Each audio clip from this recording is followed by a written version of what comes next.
Jesus vision deliverance മിനിസ്ട്രിയുടെ എല്ലാ ആത്മീയ programme കാണുന്നതിനും നിങ്ങളുടെ പ്രാർത്ഥനാ വിഷയങ്ങൾ ഞങ്ങളെ അറിയിക്കുന്നതിനും ജീസസ് വിഷൻ ഡെലിവറൻസ് മിനിസ്ട്രിയുടെ ഫേസ്ബുക്ക് ലൈക്ക്. ശരി, നമ്മൾ പിന്നെ നമ്മുടെ ശരീരത്തിൽ നിന്ന് നമ്മൾ ഇന്നലെ കേട്ടത് സ്പിരിച്വൽ ബോഡി എന്നുള്ളൊരു വിഷയമല്ലേ നമ്മൾ ഇന്നലെ കേട്ടത്.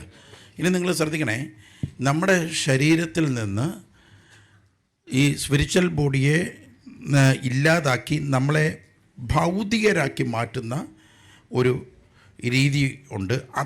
അത് നിങ്ങളെയൊക്കെ ഞങ്ങൾ പ്രാർത്ഥിക്കുന്ന സമയത്ത് ഞങ്ങൾ പരിശുദ്ധാത്മാവ് നിങ്ങളുടെ ബോഡിയിൽ വന്നിട്ട് ചിലവർക്ക് ഷോക്ക് അടിപ്പിക്കുന്നുണ്ട്, ചിലവരെ വൈബ്രേഷൻ ചെയ്യിപ്പിക്കും. എന്തിനെന്ന് പറഞ്ഞാൽ ഈ സ്പിരിച്വൽ ബോഡിയെ കെട്ടിയിട്ടിരിക്കുന്ന സ്പിരിറ്റിനെ റിമൂവ് ചെയ്യുന്നതാണ്, അതിനെ ക്യാൻസൽ ചെയ്യുകയാണ്. അപ്പോഴത്തേക്ക് അതിനെ ഇങ്ങനെ അഴിച്ചു വിടുമ്പോഴത്തേക്ക് നിങ്ങൾ പമ്പരം പോലെ കറങ്ങിയടിച്ച് വീഴുന്നതിൻ്റെ കാരണം നിങ്ങളുടെ സ്പിരിച്വൽ ബോഡി ഉണർത്തുന്നതാണ് ദൈവം. ആ സമയത്ത് ഈ ബന്ധിച്ചിരിക്കുന്ന സ്പിരിറ്റ് നിങ്ങളെ തള്ളിയിട്ടിട്ട് പോകുന്നതാണ് ആക്ച്വലി സംഭവിക്കുന്നത്. യേശുക്രിസ്തു വന്നിട്ട് അല്ലെങ്കിൽ പരിശുദ്ധാത്മാവ് വന്നിട്ട് അഴിക്കുകയാണ് ചെയ്യുന്നത്. ഈ സ്പിരിച്വൽ ബോഡിയെ നമ്മളെ ഒരിക്കലും പുറത്തു വരാത്ത രീതിയിൽ ബന്ധിക്കുന്നത് ചില കാര്യങ്ങളുണ്ട്. ഒന്ന് ലൈഫ് സ്പിരിറ്റ് എന്നാണ് പറയുന്നത്, എന്ന് വെച്ചാൽ കള്ളം പറയുന്ന ആത്മാവ് എന്ന് പറയും. ഞാൻ നിങ്ങൾക്കത് പറഞ്ഞുതരാം. നിങ്ങൾ വളരെ ടെസ്റ്റ് ചെയ്ത് പോയി കഴിഞ്ഞാൽ നിങ്ങൾക്ക് രക്ഷപ്പെടാം. ഒന്ന്, ആത്മീയ കാര്യങ്ങളായിരിക്കും ഞാൻ പറയുന്നത് മൊത്തം. ഈ കള്ളം സാധാരണ നമ്മൾ പറയുന്നുണ്ട്, മനുഷ്യ സ്വഭാവത്തിൽ കള്ളം പറയുന്നതുകൊണ്ട്. പക്ഷേ ഇതൊരു സ്പിരിറ്റ് വന്നിട്ട് കള്ളം പറയുന്ന രീതിയാണ്. ഈ സ്പിരിറ്റ് വന്ന് കള്ളം പറയുന്ന രീതി എന്ന് പറഞ്ഞാൽ ഈ ആത്മീയ കാര്യങ്ങൾ പറഞ്ഞുകൊണ്ട് ആത്മീയ കാര്യങ്ങൾ പറയുന്നത് മുഴുവനും ഒരിക്കലും അപ്പോസ്തലന്മാർ പഠിപ്പിച്ചതായിരിക്കത്തില്ല, വ്യാജമായ കാര്യങ്ങളായിരിക്കും പറയുന്നത്. അതാണ് ലൈ സ്പിരിറ്റ് വന്നു കഴിഞ്ഞാൽ പ്രീച്ച് ചെയ്യുന്ന ആൾ അയാൾ ലൈയേ പറയത്തുള്ളൂ, അയാൾ കള്ളമേ പറയത്തുള്ളൂ പ്രസംഗത്തിൽ. പിന്നെ അയാൾ എന്താ ചെയ്യുന്നതെന്ന് പറഞ്ഞു കഴിഞ്ഞാൽ യേശുവിന് കൊടുക്കേണ്ടത്, യേശു ചെയ്യേണ്ട കാര്യങ്ങളെല്ലാം അയാൾ സ്വന്തമായിട്ട് ഏറ്റെടുക്കും. അതുകൊണ്ടാണ് ഇപ്പോൾ ഈ അടുത്ത സമയത്ത് ഒരാൾ പറഞ്ഞു, യേശു അല്ല വലുത്, നമ്മളാണ് വലുതെന്ന് പറഞ്ഞ ഏതാണ്ട് ഒരു വീഡിയോ ഞാൻ കണ്ടു. ഞാൻ ഓർക്കുന്നില്ല ആരാ പറഞ്ഞെന്നുള്ളത്. യേശു അല്ല വലുത്, നമ്മളാണ്. കാരണം രോഗശാന്തി നമ്മളല്ലേ ചെയ്യുന്നത്, നമ്മളല്ലേ കെട്ടുകൾ അഴിക്കുന്നത്. അത് കാരണം യേശുവിനേക്കാൾ വലുത് നമ്മളാണ്. അത് ലൈയാണ്. അത് ഒരിക്കലും ശരിയല്ല. കാരണം നമ്മളല്ല ചെയ്യുന്നത്, ഇവിടെ ചെയ്യുന്നത് യേശു ക്രിസ്തു തന്നെയാണ്. ഹല്ലേലൂയ. നിങ്ങൾക്കറിയാം, നിങ്ങൾക്ക് പലർക്കും അനുഭവം ഉണ്ടായിരുന്നു അല്ലേ? ഒരു ആത്മാവിൻ്റെ ഒരു കാര്യം വന്നിട്ട് നമ്മുടെ ബോഡി വന്ന് കയറിയിട്ട് അത് വൈബ്രേറ്റ് ചെയ്യും അല്ലേ? അത് ഞാനാണ് ചെയ്യുന്നത്, യേശുവാണ് ചെയ്യുന്നത്, യേശുവെ ചെയ്യുന്നത്. അത് കഴിയുമ്പോഴാണ് നിങ്ങൾ രോഗശാന്തിയിലേക്ക് എത്തുന്നത്. യേശുവെ ആരാധന, യേശുവെ സ്തുതി. അതുപോലെ തന്നെ പിന്നെ നമ്മൾ മറ്റ് ആൾക്കാരെ എന്ന് വെച്ചാൽ സ്പിരിച്വലി തന്നെ നമ്മൾ ഇപ്പോൾ ലീഡേഴ്സ് ആണെങ്കിലും അല്ലെങ്കിൽ നിങ്ങൾ പ്രാർത്ഥനക്കാരാണ് അല്ലെങ്കിൽ എവിടെയെങ്കിലും പ്രാർത്ഥനയ്ക്ക് പോകുന്നവരാണ്, ഇങ്ങനെ ആണെങ്കിലും നിങ്ങൾ എന്ത് ചെയ്യുമെന്ന് പറഞ്ഞാൽ നിങ്ങൾക്ക് ഇങ്ങനെ നോക്കിക്കൊണ്ട് നിങ്ങളിങ്ങനെ ഒരു നോട്ടം നോക്കിയിട്ട് നിങ്ങൾ വിധി കൽപ്പിക്കും. അതാണ്. പക്ഷെ അത് ചിലപ്പോൾ ജെന്യുവൻ ആയിരിക്കത്തില്ല, സത്യമായിരിക്കത്തില്ല. പക്ഷെ നിങ്ങൾ വളർന്ന സാഹചര്യം അനുസരിച്ചോ അല്ലെങ്കിൽ ലൈഫ് സ്പിരിറ്റ് പറഞ്ഞു തരുന്ന ബോധ്യം അനുസരിച്ചിട്ടായിരിക്കും നിങ്ങൾ അപ്രകാരം ചെയ്യുന്നത്. അപ്പം അങ്ങനെ 3 രീതിയിൽ നമുക്ക് ഈ ലൈഫ് സ്പിരിറ്റ് നമ്മുടെ ബോഡിയിലുണ്ടെങ്കിൽ നമുക്ക് വെളിപ്പെടും. ഒന്ന്, നമ്മുടെ ആത്മീയ കാര്യങ്ങൾക്കെതിരെ നമ്മൾ വ്യാജം പറയും. രണ്ടാമത്, നമ്മൾ സ്വയം മഹത്വം നമ്മളെടുക്കും. ഞാൻ വലിയ വിദ്യാഭ്യാസമുണ്ട്, ഇതാണെന്ന് നമുക്ക് ഇനിയിപ്പോൾ ഏതെങ്കിലും ഒരു കാര്യം എൻ്റെ വായിൽ നിന്ന് വേണം നിങ്ങൾക്ക് ഇനി ചിലപ്പോൾ മുറിപ്പെട്ടാലോ എന്ന് വിചാരിച്ചിട്ട് ഞാൻ പെട്ടെന്ന് ഇങ്ങനെ പറഞ്ഞു പോകുന്നത്. പക്ഷേ നമ്മൾ ശ്രദ്ധിക്കുക, അങ്ങനെയുള്ള ഏതൊരു കാര്യവും നിങ്ങൾ ശ്രദ്ധിക്കുക.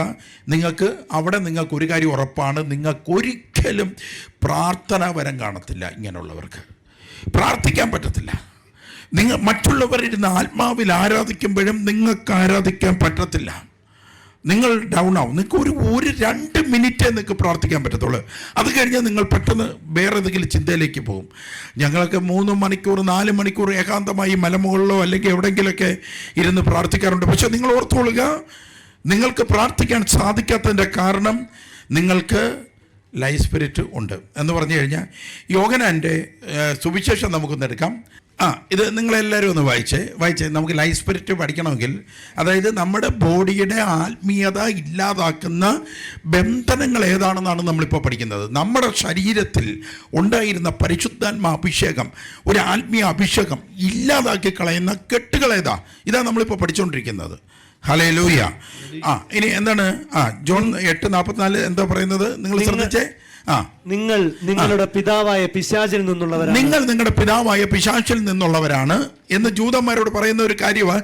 പക്ഷേ യേശുക്രിസ്തു പറയുന്ന കമന്റ് ഒരിക്കലും ഒരു റിലീജിയനോടല്ല, ഒരു വ്യക്തികളോടല്ല, മറിച്ച് അത് സാർവത്രികമാണ്. ഹല്ലേലൂയ. എപ്പോഴും നിങ്ങൾ അങ്ങനെയാണ് പഠിക്കേണ്ടത്. യേശുവിൻ്റെ വചനങ്ങൾ സാർവത്രികമാണ്. ഒരു ഗ്രൂപ്പിനോടോ ഒരു മതത്തിനോടോ മാത്രം പറയുന്നതല്ല, അത് സാർവത്രികമാണ്. ഹല്ലേലൂയ. ഇനി ശ്രദ്ധിച്ചോളുക. പറഞ്ഞോളുക. നിങ്ങളുടെ പിതാവിന്റെ ഇഷ്ടമനുസരിച്ച് പ്രവർത്തിക്കാൻ നിങ്ങൾ ആഗ്രഹിക്കുന്നു. നിങ്ങളുടെ പിതാവിന്റെ ഇഷ്ടമനുസരിച്ച് പ്രവർത്തിക്കാൻ നിങ്ങൾ ആഗ്രഹിക്കുന്നു. ഇനി കേട്ടോണേ, അടുത്ത അവനാകട്ടെ ആദ്യം മുതൽ കൊലപാതകിയാണ്. അവൻ ഒരിക്കലും സത്യത്തിൽ നിലനിന്നിട്ടില്ല. ഇനിത്തെ വാക്ക് എന്തെന്നാൽ അവനിൽ സത്യമില്ല. കള്ളം പറയുമ്പോൾ സ്വന്തം സ്വഭാവം അനുസരിച്ച് തന്നെയാണ് അവൻ സംസാരിക്കുന്നത്. ഈ വാക്കാണ് നിങ്ങൾ നോട്ട് ചെയ്യേണ്ടത്. ഇതിപ്പോൾ നിങ്ങൾക്ക് പിശാചിനെ കുറിച്ചുള്ള എല്ലാ മേഖലകളും ഇതിൽ പറയുന്നുണ്ട്. കള്ളം പറയുമ്പോൾ എങ്ങനെയാണ് കള്ളം പറയുന്നത്? സ്വന്തം സ്വഭാവം. അവൻ ആരുടെയും കടമെടുക്കേണ്ട കാര്യമില്ല, അവനിൽ തന്നെ കള്ളമുണ്ട്. അവൻ എങ്ങനെയാണ് കള്ളം പറയുന്നത്? സ്വന്തം സ്വഭാവം അനുസരിച്ച്. എങ്ങനെയാണ് സ്വന്തം സ്വഭാവം? പിടികിട്ടുന്നുണ്ടോ? എന്താണ് സ്വന്തം സ്വഭാവം? എന്താണ് പിശാചിന്റെ കള്ളം പറയാനെടുക്കുന്ന സ്വഭാവം? ഏത്? എങ്ങനെയാണ്? എടി, അവിടുത്തെ വീട്ടിലെ അവൾ ഒടിച്ചോടിപ്പോയത് നീ അറിഞ്ഞോ? ഇതാണോ പിശാചിൻ്റെ കള്ളം? ഒരിക്കലും ഇതൊന്നും പിശാച് പറയേണ്ട കാര്യമില്ല, ഇതൊക്കെ മനുഷ്യർ പറഞ്ഞോളും. പിശാച് ഇച്ചിരി കൂടിയതാ. പിന്നെന്താണ് പിശാച് പറയുന്നത്? സ്വന്തം സ്വഭാവം അനുസരിച്ചിട്ടുള്ള എടി, ഇന്നാണൊക്കെ ആ പ്രാർത്ഥനക്കാരിയല്ലേ ഓടി, അതൊന്നും ശരിയല്ലടി, അത് ഇന്നാണൊക്കെ കാണിച്ചു. ഇതൊക്കെ മനുഷ്യൻ ഇപ്പോൾ ചെയ്യുന്നത്. പിശാച് ഇതിനേക്കാളൊക്കെ കൂടിയ കാര്യങ്ങളാണ് പറയുന്നത്. പിശാചിൻ്റെ സ്വന്തം സ്വഭാവമുള്ള കള്ളം ഏത്? ആർക്കെങ്കിലും പിടികിട്ടുന്നുണ്ടോ? ഏതെങ്കിലും ഒരു വചനം പഴയ നിയമത്തിൽ നിന്ന് എടുത്താലും നിങ്ങൾക്ക് കിട്ടും. ഹാദോ അവയുടെ പറഞ്ഞോ. അതെൻ്റെ അകത്ത് എന്താ സ്വന്തം സ്വഭാവം? എന്തോ അവരെ കളിപ്പിച്ചു. എന്താണ്? ഏകദേശം ഉണ്ടോ? കുഞ്ഞുങ്ങൾ പറയുന്നുണ്ടോ? ഫ്രണ്ട് ഇരിക്കുന്ന യൂത്ത് പെമ്പിള്ളേർ ഇരുന്ന് പറയുന്നുണ്ടോ? കാരണം ഇവർക്ക് വചനം അറിയാം. ഹല്ലേലൂയ. കണ്ടോ? ഇനി ഇവർ പറയുന്നത് കറക്റ്റ് തന്നെയാണ്. എന്താ പറയുന്നതെന്ന് പറഞ്ഞാൽ, ആദവും ഹവ്വയും വഞ്ചിക്കുന്ന സമയത്ത് ഈ സാത്താൻ കള്ള ഉപയോഗിച്ചത് എങ്ങനെ? ദൈവത്തിൻ്റെ മാർഗം ഉപയോഗിച്ചാണ് കള്ള ഉപയോഗിച്ചത്. ശരിയാണോ? നിങ്ങൾക്ക് അല്ലെന്ന് ആർക്കെങ്കിലും ഇവിടെ പറയാൻ പറ്റുമോ? ദൈവം എന്ത് ചെയ്യാൻ ആഗ്രഹിച്ചോ, ദൈവം എന്ത് പറഞ്ഞോ, ദൈവം എന്ത് ചെയ്യരുതെന്ന് പറഞ്ഞോ, അതിൻ്റെ അകത്ത് ഡോക്ട്രിൻ കൊണ്ടുവന്നിട്ടാണ് കള്ള ഉപയോഗിച്ചത്. അതിൻ്റെ അകത്ത് വലിയ തിയോളജി കൊണ്ടുവന്നിട്ടാണ് കള്ളം ഉപയോഗിച്ചത്. ഈ സ്പിരിറ്റാണ് പ്രാർത്ഥനക്കാരിൽ കയറുന്നത്. ഇതാർക്കും അറിയില്ല. അത് ഈ സ്പിരിറ്റാണ് കയറുന്നത്. വളരെ ശ്രദ്ധിക്കുക. ദൈവം എന്തൊക്കെ ആഗ്രഹിച്ചോ, എന്തൊക്കെ പഠിപ്പിച്ചോ, എന്തൊക്കെ പറഞ്ഞോ, അതിനെ കുറച്ചും കൂടെ കൂട്ടി കള്ളം ഉപയോഗിച്ച് ജനങ്ങളെ പഠിപ്പിക്കും. അതാണ്, ജനങ്ങളത് വീഴുകയും ചെയ്യും. അവിടെയാണ് സാത്താൻ ക്ലെയിം ചെയ്ത് പല കുടുംബങ്ങളെ നശിപ്പിച്ചുകൊണ്ടിരിക്കുന്നത്. യേശുവേ ആരാധന. അതുകൊണ്ടാണ് അവൻ കള്ളം പറഞ്ഞ് അവൻ എന്ത് ചെയ്യുകയാണ്? അവൻ മഹത്വം എടുക്കാൻ ശ്രമിക്കുകയാണ്. കള്ളം പറഞ്ഞ് അവൻ തന്നെ മഹത്വം എടുക്കുകയാണ്. യേശുവേ ആരാധന. ഇങ്ങനെ ഒരു വ്യക്തിയിൽ ഇദ്ദേഹം പ്രവേശിച്ചു കഴിഞ്ഞാൽ, നിങ്ങൾ പുതിയതായിട്ടുള്ളവർ ബന്ധനമോചന ക്യാമ്പ് എന്ന് പറഞ്ഞൊരു ക്യാമ്പുണ്ട്. മൊത്തവും പിശാച് എങ്ങനെ വരും, ബന്ധനം എങ്ങനെ ഉണ്ടാവും, ഏത് രീതിയിലൂടെയാണ് ബന്ധനം വരുന്നത്, ഇൻഫർസേഷൻ ബോണ്ടേജ് എന്താ, ക്ലൈം എന്താ, സബ്ജുക്കേഷൻ ബോണ്ടേജ് എന്താ, പൊസഷൻ ബോണ്ടേജ് എന്താ, ഇങ്ങനെ പറഞ്ഞുകൊണ്ട് കുറേ നിങ്ങൾ അറിയാനുണ്ട്. ഇതെല്ലാം അറിഞ്ഞു കഴിയുമ്പോഴാണ് ആക്ച്വലി നിങ്ങൾ ഫ്രീ ആകുന്നത്. ഹല്ലേലൂയ. ശരി. ഇങ്ങനെയുള്ളത് നമ്മളെ എന്തിലേക്ക് നയിക്കാൻ എങ്ങനെ ചെയ്യുന്നതെന്ന് പറഞ്ഞാൽ, നമ്മളെ അൺബിലീവേഴ്സ് ആക്കാൻ വേണ്ടിയിട്ടാണ്. എന്ന് വെച്ചാൽ വിശ്വാസമില്ലാത്ത ഒരു തലമുറയെ, ഒരു കുടുംബത്തെ വാർത്തെടുക്കുക എന്നത് സാത്താൻ തൻ്റെ ആജ്ഞ അനുസരിച്ച് പ്രവർത്തിക്കുന്ന തൻ്റെ ദൂതന്മാർക്ക് നിർദ്ദേശം കൊടുത്തിരിക്കുകയാണ്. ഇത്ര വർഷത്തിനകത്ത് വെച്ച് ഇത്ര പേരെ നീ വിശ്വാസത്തിൽ നിന്ന് പുറത്തു കൊണ്ടുവരണം എന്ന് സാത്താൻ കൽപ്പന കൊടുത്തിരിക്കുകയാണ്. ഒരിക്കൽ എൻ്റെ അടുത്ത് യേശു ഇങ്ങനെ പറഞ്ഞു, നീ നീ ഇങ്ങനെ അനൗൺസ്മെൻറ്റ് ചെയ്യുക, സോഷ്യൽ മീഡിയ വഴിയായിട്ടാലും അനൗൺസ്മെൻറ്റ് ചെയ്യണം. 2019 ഇന്ന ഡേറ്റ് മുതൽ സാത്താൻ ഇറങ്ങിയിരിക്കുവാണ്. കംപ്ലീറ്റ് ആൾക്കാരുടെ മേലും ഇറങ്ങി വന്ന് വിശ്വാസത്തെ എടുത്തിട്ട് ഞാനത് സോഷ്യൽ മീഡിയയിൽ ഇട്ടിട്ടുണ്ട്. അന്ന് ഞാൻ പറഞ്ഞായിരുന്നു സഭയിൽ പ്രശ്നം വരും ഇങ്ങനെ. അത് യേശു എന്നോട് പറയാൻ പറഞ്ഞിട്ട് ഞാൻ അതുപോലെ പറഞ്ഞതാണ്. അതാണ് ഇപ്പോൾ നടന്നുകൊണ്ടിരിക്കുന്നത്. രണ്ടാമത് തന്നെ അതിന് പല അടയാളങ്ങൾ ചോദിച്ചു. ആ അടയാളങ്ങളെല്ലാം കറക്റ്റായിരുന്നു. സാത്താനെ ഇറക്കി വിട്ടിരിക്കുകയാണ് 2019 മുതൽ പല കുടുംബങ്ങളിലും. അതുകൊണ്ടാണ് ഞങ്ങൾ ഡെലിവറൻസ് ചെയ്യുന്നത്. സാത്താൻ അവൻ സ്ട്രോങ് ആകുമ്പോൾ ഞങ്ങൾ അതിനേക്കാൾ ഡബിളായിക്കൊണ്ട് ജനങ്ങളെ രക്ഷിക്കുവാൻ, ജനങ്ങളുടെ മേൽ പരിശുദ്ധാത്മാവിനെ നൽകുവാൻ ഞങ്ങൾ ദൈവത്തിൻ്റെ മുമ്പിൽ സമർപ്പിച്ചിരിക്കുകയാണ്. ഹല്ലേലൂയ. ദൈവമേ, നിനക്ക് ഇഷ്ടമുള്ളതൊക്കെ ചെയ്തോ, ജനങ്ങളെ എങ്ങനെയെങ്കിലും രക്ഷിക്കുക. ഇതാണ്. അപ്പോൾ നമുക്ക് വളരെ ശ്രദ്ധിക്കേണ്ട കാര്യം എന്ന് പറയുന്നത് 2019 മുതൽ പുതിയ വ്യൂഹത്തെ ഇറക്കിയിട്ടുണ്ട്. നിങ്ങൾ അറിയുന്നില്ല, പുതിയ വ്യൂഹത്തെ ഇറക്കിയിരിക്കുവാണ്. നിങ്ങളെ ആ കർത്താവിൻ്റെ രണ്ടാം വരവിന് മുമ്പ് പലരുടെ വിശ്വാസവും ഇല്ലാതാക്കി കളയുക, പലവരെയും രോഗികളാക്കുക. മാറാത്ത രോഗം, ആശുപത്രി ചെന്നാൽ ഈ രോഗം കണ്ടുപിടിക്കത്തില്ല, പക്ഷേ നമ്മൾ രോഗമാണ്. മറ്റുള്ളവർ വരും സൈക്കോളജിയാണെന്ന് പറയും, പക്ഷെ അല്ല. നമുക്ക് ഇന്നാളെ ഒരു ലേഡി വന്നിട്ട് പറയാണ് ദേഹം മൊത്തം വേദനയാണ്. ആശുപത്രി ചെല്ലുമ്പോൾ അവർ വിറ്റാമിൻ്റെ മരുന്നൊക്കെ എടുത്തു കൊടുക്കും, പക്ഷേ ഇവിടെ വേദന ഒട്ടും മാറത്തില്ല. അവസാനം ദൈവത്തിൻ്റെ ആത്മാവ് ആ പിശാചിനെ പുറത്താക്കിയതിന് ശേഷമാണ് വേദന മാറിയത്. അതുപോലെ തന്നെ ഞാൻ നിങ്ങളുടെ അടുത്ത് പറയാം, ഒരു മനുഷ്യൻ കണ്ണ് 10 പേരുടെ കണ്ണിൻ്റെ ഓപ്പറേഷൻ കഴിഞ്ഞു. ESI വെച്ചായിരുന്നു. ESI ഹോസ്പിറ്റലിൽ വെച്ച് ഓപ്പറേഷൻ കഴിഞ്ഞ് എല്ലാവരുടെയും കണ്ണ് കെട്ടഴിച്ചു. ഈ 10 പേരുടെ ഓപ്പറേഷൻ നടന്നെന്ന് വിചാരിച്ചു. അതിൽ 9 പേരുടെ കണ്ണും തിരിച്ച് കാഴ്ച കിട്ടി, ഒരാടെ മാത്രം കിട്ടിയില്ല. കിട്ടാതിരുന്നു. അയാൾക്കാകെ സങ്കടമായി. 2 കണ്ണും ബ്ലാങ്ക് ആയിപ്പോയി, ഒട്ടുമില്ല. പക്ഷേ അത് ആരൊക്കെയോ പറഞ്ഞു, നിങ്ങൾ വന്ന് ധ്യാനം കൂടാൻ പറഞ്ഞു. അങ്ങനെ ധ്യാനം കൂടിയ സമയത്ത് ഇതുപോലെ അന്ന് ധ്യാനത്തിൻ്റെ ഇടയ്ക്ക് വെച്ച് ഡെലിവറൻസ് ശുശ്രൂഷ നടക്കുന്ന സമയത്ത് ഇദ്ദേഹം വന്നു. ഇദ്ദേഹത്തെ ഇങ്ങനെ പിടിച്ചുകൊണ്ടാണ് വന്നു. യേശുക്രിസ്തു പെട്ടെന്ന് അദ്ദേഹത്തിൻ്റെ സ്പിരിറ്റിനെ ബഹിഷ്കരിച്ചു. അദ്ദേഹം കിടന്ന് അവിടെ എല്ലാം കറങ്ങി ഇലക്ട്രിക് ഷോക്ക് പോലെ ഒരു സാധനം ശരീരത്തിൽ കയറി കടന്ന് പിടച്ചു, തറയിൽ വീണു. അത് കഴിഞ്ഞു, എഴുന്നേറ്റു, കണ്ണിന് 2 കാഴ്ച കിട്ടി. ലൈവ് വീഡിയോ ഉണ്ട്. ഇങ്ങനെ ഇപ്പം നിങ്ങൾക്ക് ഇപ്പോൾ പറഞ്ഞാൽ വിശ്വാസമാകും അല്ലേ? അപ്പോൾ ഇപ്പോൾ നിങ്ങൾ പറഞ്ഞാൽ ഇപ്പോൾ കുറേയൊക്കെ നിങ്ങൾ കണ്ടത് കാരണം ഇതൊന്നുമല്ല ഇവിടെ ഇതല്ല നടക്കുന്നത്. യേശുക്രിസ്തു ചെയ്യുന്ന ഇതൊന്നുമല്ല. ഞാൻ പറഞ്ഞുതരാം. നിങ്ങളെ അവിശ്വാസിയാക്കുന്ന ഒരു സ്പിരിറ്റ് നിങ്ങളുടെ മേൽ കയറാൻ ഇവർ ഉപയോഗിക്കുന്ന തന്ത്രമാണ് ലൈഫ് സ്പിരിറ്റിനെ ആദ്യം അയക്കുക. അതൊരു ചെറിയ ഒരു ദൂതനാണ്, വലിയ ശക്തിയൊന്നും ഇല്ലാത്തതാണ്. അതിനെ അയക്കും. ഈ ലൈഫ് സ്പിരിറ്റൊക്കെ ആണെങ്കിൽ നമുക്ക് ചുമ്മാ ഒന്ന് കർത്താവിൻ്റെ നാമത്തിൽ അടി കൊടുത്തു കഴിഞ്ഞാൽ തലയ്ക്കൊരെണ്ണം കൊടുത്താൽ മതി, അതങ്ങ് പൊയ്ക്കോളും. പക്ഷേ അവനേക്കാളും വലുതുണ്ട്. വലുതിനെ വരുമ്പോഴാണ് നമ്മൾ ഇട്ട് കറക്കി അടിച്ചൊക്കെ കളയിപ്പിക്കേണ്ട ശുശ്രൂഷ അന്തരമാണ് ചെയ്യുന്നത്. ഇത് കണ്ടോണം. ഈ ലൈഫ് സ്പിരിറ്റ് കയറിയിട്ട് നമ്മൾ നോക്കുമ്പം ഇവരുടെ എൻ്റെ ഈ സ്റ്റേജും എൻ്റെ വീട്ടിലെ ജീവിതവും രണ്ടായിരിക്കും. നിങ്ങൾക്ക് പറഞ്ഞ് മനസ്സിലാകുന്നുണ്ടോ? എൻ്റെ ഈ സ്റ്റേജ് മൈക്കെടുത്തിട്ടുള്ള എൻ്റെ ഈ നിപ്പും എൻ്റെ ബാക്കി വീട്ടിലുള്ള എൻ്റെ ജീവിതവും ഒന്നായിരിക്കത്തില്ല. എന്തായിരിക്കും? രണ്ടായിരിക്കും. അപ്പം നയിക്കുന്നത് ഏതാ? അല്ല, മനസ്സിലാകുന്നുണ്ടോ? ആയിരിക്കും. പക്ഷെ നമുക്കറിയാം, നമ്മൾ മനുഷ്യരാണ്. നമ്മളിങ്ങനെ പറയുമ്പോൾ ചിലവർ ബലഹീനരായിട്ടുള്ളവരുണ്ട്, ചിലവർ ദേഷ്യപ്പെടുന്നവരുണ്ട്. അതല്ല ഉദ്ദേശിക്കുന്നത്.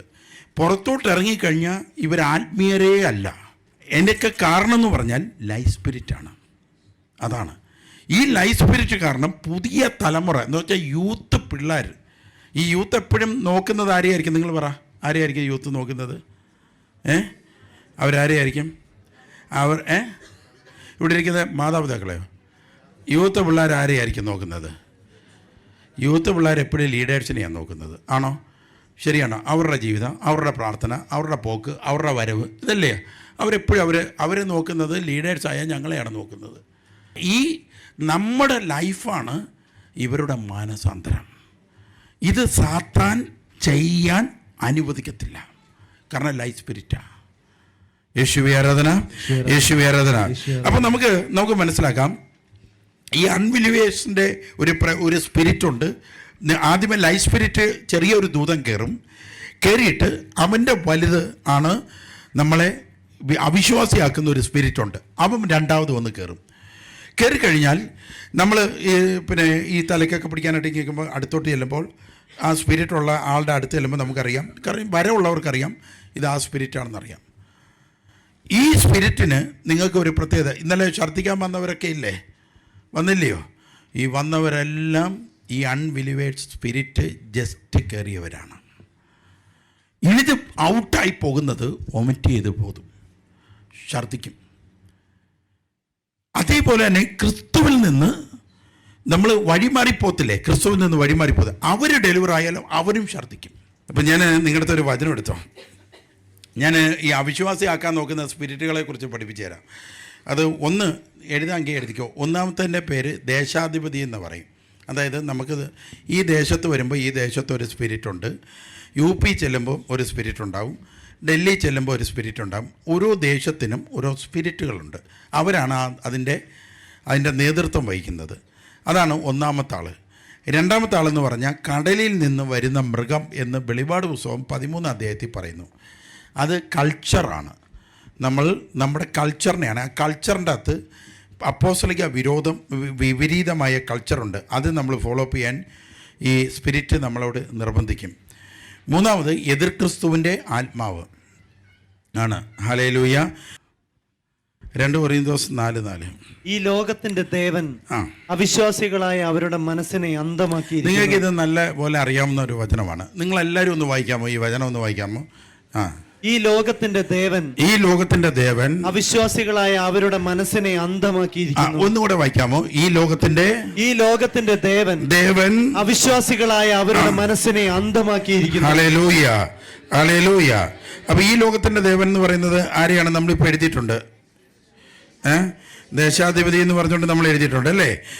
ദേശാധിപതിയാണ് ഈ ലോകത്തിന്റെ ദേവൻ എന്ന് പറയുന്നത്. കണ്ടോ? അവരുടെ മനസ്സിനെ എന്താക്കി മാറ്റിയിരിക്കുവാണ്? അവരുടെ മനസ്സിനെ അങ്ങ് അന്ധമാക്കിയിരിക്കുവാണ്. അവരുടെ മനസ്സിനെ വിശ്വാസത്തിലേക്ക് വരാൻ സമ്മതിക്കാത്ത രീതിയിൽ ആ മനസ്സിനെ കെട്ടി ഈ ലോകത്തിൻ്റെ ദേവൻ വന്ന്. അപ്പം ഈ ലോകത്തിൻ്റെ ദേവൻ നിശ്ചയിക്കും ക്രിസ്ത്യാനി എങ്ങനെ പോകണം. ഈ ലോകത്തിൻ്റെ ദേവൻ നിശ്ചയിക്കും ക്രിസ്ത്യാനിയുടെ ഭക്തി എങ്ങനെ പോകണം.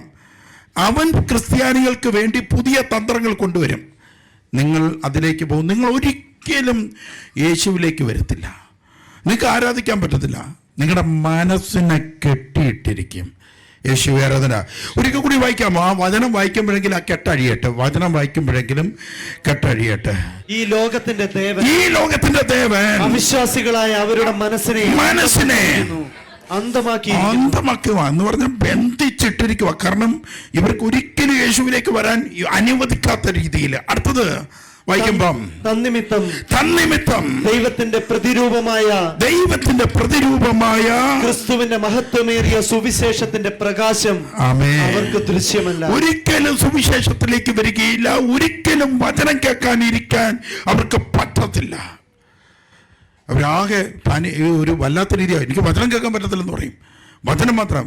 നിങ്ങൾ കണ്ടോ വചനം നിർത്താൻ ഇന്നലെ ഞാൻ ഞെട്ടിപ്പോയി. ഇന്നലെ നിങ്ങൾ എത്ര മണിക്കൂറാണ് വചനം കേട്ടിരുന്നതെന്ന് പറയും. ഇന്നലെ വന്നവർ അല്ലേ? കറക്റ്റ് ഇന്നലെ 3:30 4 4 മണിക്കൂർ ഒരു ഇരിപ്പ് നിങ്ങൾ ഇന്നലെ ഇരുന്നു. നിങ്ങൾ എങ്ങനെ ഇരുന്നു? ഞാൻ നിർത്തട്ടെ 2-3 പ്രാവശ്യം ചോദിച്ചപ്പോൾ എല്ലാവരും പറഞ്ഞു നിർത്തണ്ട, മുന്നോട്ട് പോകാൻ പറഞ്ഞില്ലേ? എങ്ങനെ ഇരുന്നു? ഈ ലോകത്തിന്റെ ദേവൻ കെട്ടിയ മനസ്സിനെ യേശു ക്രിസ്തു എടുത്ത് മാറ്റി. ഹല്ലേലൂയ. അപ്പൊ നിങ്ങൾക്ക് വചനത്തോട് താല്പര്യമായി. വചനത്തിൽ യേശു ഉണ്ടെന്ന് നിങ്ങൾക്കറിയാം. യേശുവേ ആരാധന. ഹല്ലേലൂയ. ഇതാണ് പറയുന്നത്. അപ്പൊ നമുക്ക് എന്തെന്നറിയോ? സുവിശേഷത്തിന്റെ വെളിച്ചം നമുക്ക് കിട്ടത്തില്ല. വേറെ എന്ത് കിട്ടിയാലും സുവിശേഷത്തിൻ്റെ വെളിച്ചം നമുക്ക് കിട്ടത്തില്ല. നമുക്ക് വേറെ പ്രാർത്ഥന, കൊന്ത, ഇതെല്ലാം നമുക്ക് കൗമ, നൊവേന, നേർച്ച കാഴ്ചകൾ, പദയാത്ര, ഇതൊക്കെ നമുക്ക് പറ്റും. പക്ഷെ സുവിശേഷം മാത്രം നമുക്ക് പറ്റത്തില്ല. കെട്ടിയിട്ടിരിക്കുക. ഹല്ലേലൂയ. അപ്പോൾ ഇങ്ങനെയുള്ള കെട്ടിയ ആൾക്ക് സ്പിരിച്വൽ ബോഡി ജനിക്കത്തില്ല, ബോണഗേനാവത്തില്ല. അത് സ്പിരിച്വൽ ബോഡി ഇനിയിപ്പോൾ ഞാൻ പറയാം, ഒരാളെ ദൈവം, ഞാൻ ഇപ്പോൾ ശ്രദ്ധിക്കുമ്പോൾ ഇങ്ങനെ ചിലവരുടെ തലയിൽ കൈവച്ച് പ്രാർത്ഥിച്ചിട്ട് മെസ്സേജ് എടുക്കും, കർത്താവേ ഈ വ്യക്തിയെ എങ്ങനെയാണെന്ന് പറഞ്ഞുകൊണ്ട് മെസ്സേജ് എടുക്കാൻ പറയും. പരിശുദ്ധാത്മാ പറയും, എടാ സാത്താൻ ഈ കുടുംബത്തെ നോക്കി ചലഞ്ച് ചെയ്തിരിക്കുക. എന്താണ് കർത്താവ് ചലഞ്ച് ചെയ്തിരിക്കുന്നത്? ഈ കുടുംബത്തിൽ നിന്ന് ഒരു സുവിശേഷകനെ എഴുന്നേൽപ്പിക്കാൻ ഞാൻ അനുവദിക്കത്തില്ല. അങ്ങനെ കെട്ടിയിട്ടിട്ടുണ്ടെന്ന് പറയും. അപ്പോൾ നമ്മൾ എന്ത് ചെയ്യുന്നു പറഞ്ഞു കഴിഞ്ഞാൽ, ഈ കെട്ടിയിട്ടിരിക്കുന്ന ഈ ബന്ധനം അഴിഞ്ഞാൽ മാത്രമേ, നമ്മൾ കണ്ടില്ലേ ചിലവർ സുവിശേഷമായിട്ട് രംഗത്തിറങ്ങിക്കഴിഞ്ഞാൽ അവർക്ക് സുവിശേഷ വേലയിൽ നിൽക്കാൻ പറ്റത്തില്ല, അവർ തറയിൽ പോകും. കാരണം സാത്താൻ കെട്ടിയിരിക്കുക, ചലഞ്ച് ചെയ്തിരിക്കുക. ഈ ചലഞ്ച് പൊട്ടിക്കണമെങ്കിൽ ഈ നമ്മളെ ബന്ധിച്ചിരിക്കുന്ന കെട്ടുണ്ടല്ലോ അതഴിക്കണം. ഹല്ലേലൂയ. അതഴിക്കണമെന്നത് എങ്ങനെയാണ്? സുവിശേഷത്തിലേക്ക് ഹാർട്ട് തുറക്കണം. സ്തോത്രം. ഹല്ലേലൂയ. ദൈവത്തെ സ്തുതിക്കാം നമുക്ക്. ഹല്ലേലൂയ. ഇവിടെയാണ് നിങ്ങൾ ശ്രദ്ധിക്കേണ്ടത്. ഇരുട്ടിൻ്റെ ആത്മാവിനെ മനസ്സിൽ നിന്ന് മാറ്റണം. അതിന് യേശുക്രിസ്തു അല്ലാതെ സാധിക്കത്തില്ല. യേശുക്രിസ്തുവിനെ സ്വീകരിക്കുന്നതല്ലാതെ വേറെ വഴിയില്ല. നിങ്ങൾ എന്ന് നിങ്ങളുടെ നാവ് പറയണം, യേശുവാണ് ഏക രക്ഷകൻ, എന്റെ ജീവിതത്തിന് വിടുതൽ തരുന്നവൻ, എനിക്ക് വേണ്ടി ക്രൂശിൽ മരിച്ചവൻ, ഞാൻ അവനെ സ്നേഹിക്കുന്നു എന്ന് നിന്റെ നാവ് ആത്മാർത്ഥമായി പറയാൻ തുടങ്ങുന്നു, അന്ന് ഇരുട്ടിന്റെ ആത്മാവ് നിന്റെ കുടുംബത്തിൽ നിന്ന് മാറും. യേശുവേ ആരാധന. ദൈവത്തെ സ്തുതിക്കാൻ നമുക്ക്. Hallelujah, hallelujah, hallelujah, hallelujah. എത്ര പേർക്ക് യേശുവിനെ സ്തുതിക്കാൻ പറ്റുന്നു? യേശുവിനെ സ്തുതിക്കുവാൻ എത്ര പേർ?